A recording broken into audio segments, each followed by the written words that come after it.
ọ̀nà 4 ọ̀tọ̀ọ̀tọ̀ ni mo fẹ́ fi kọ́ ọ níwúlò àsùnwọ̀n òyìnbó.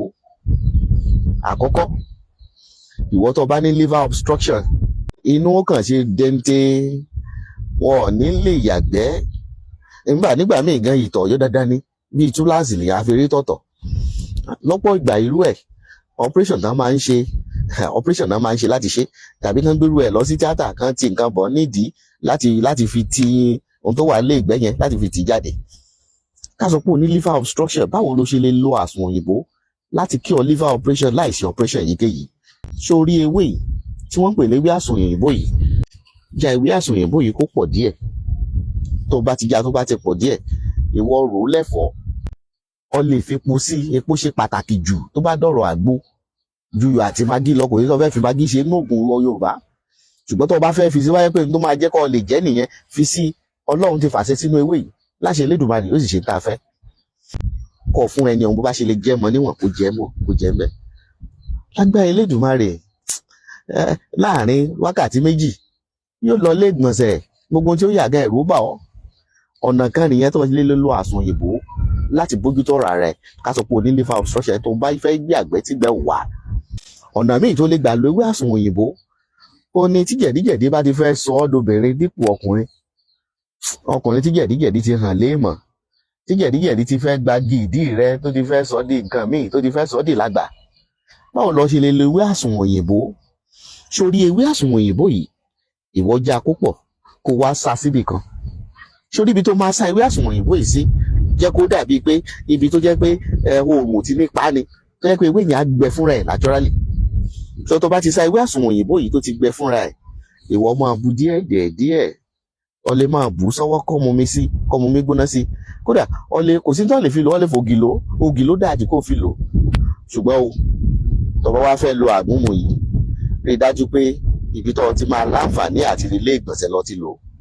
Torí nígbà míì ó máa ń mú kéèyàn yàgbẹ́ ju bó ṣe ń yàgbẹ́ tẹ́lẹ̀ lọ. Tó bá lò láṣẹ Elédùmarè, wà á dúpẹ́ fọlọ́run. Wọ́n wá ní bó lọ tó ṣe lè lo ewé àsùnwọ̀n òyìnbó.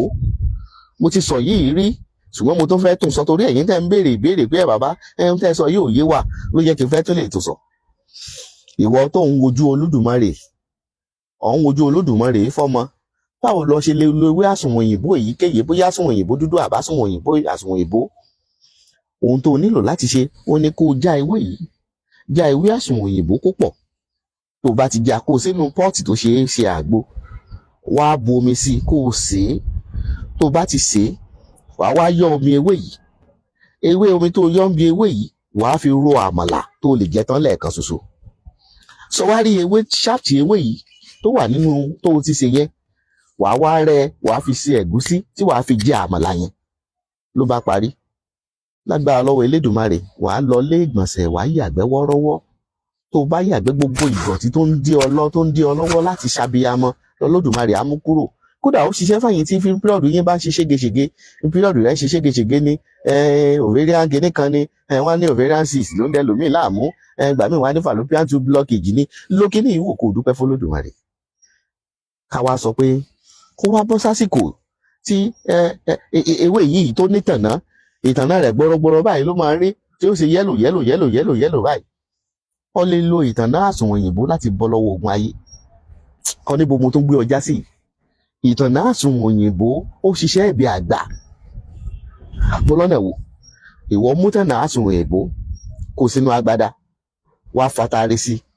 Tó bá ti fatare sí, ìwọ fi ohun tó ń pè ní asínrín kan sí, ìyẹn asín, fi asín kan sí. Ìwọ jó kó pò lọ́sẹ̀ kó o bá fi wẹ̀ lálẹ́ tó bá ti fẹ́ sùn. Lágbára lọ́wọ́ Elédùmarè, àwọn ayá jáwọ́ lọ́rọ̀ rẹ̀. Ó fẹ́ pè mí sí nọ́mbà yìí 09065636184. Lẹ́ẹ̀kan sí 09065636184. Ó fẹ́ wá mi wá, ìlú Ọ̀kẹ́nẹ̀ la wà. Tó bá ti dé junction àkọ́kọ́ ní ìlú Ọ̀kẹ́nẹ̀, ìwọ gbọ́kadà láti bẹ̀kọ́ lọ́lọ́ iléeṣẹ́ The FM Baba Ventures. Bó bá ṣe yà lọ́nà wá ti máa rí signboard iléeṣẹ́ The FM wọ̀. A sọ pé o fẹ́ gbókò ààrẹ wá ní tàbí òun fẹ́ wá fúnra ẹ lásán. Tó bá ti dé junction àkọ́kọ́, ìwọ rìn síwájú níbi àwọn tó ń ta fúrúùtù yẹn, àwọn Haúsá tó ń ta fúrúùtù ń tata yẹn. Wà lọ́nà àlàáfíà kan. Lọ́nà àlàáfíà yẹn ọ̀nà eléruku ni ìwọ yà síbẹ̀. Wà á rí signboard iléeṣẹ́ The FM Baba Ventures. Bó bá ṣe ń bọ̀ ni wàá máa kan signboard iléeṣẹ́ The FM Baba Ventures. Ó lè pè wá tàbí kó send WhatsApp message sí wa lórí nọ́mbà tá a sọ̀rọ̀ gbà yẹn. Ire o.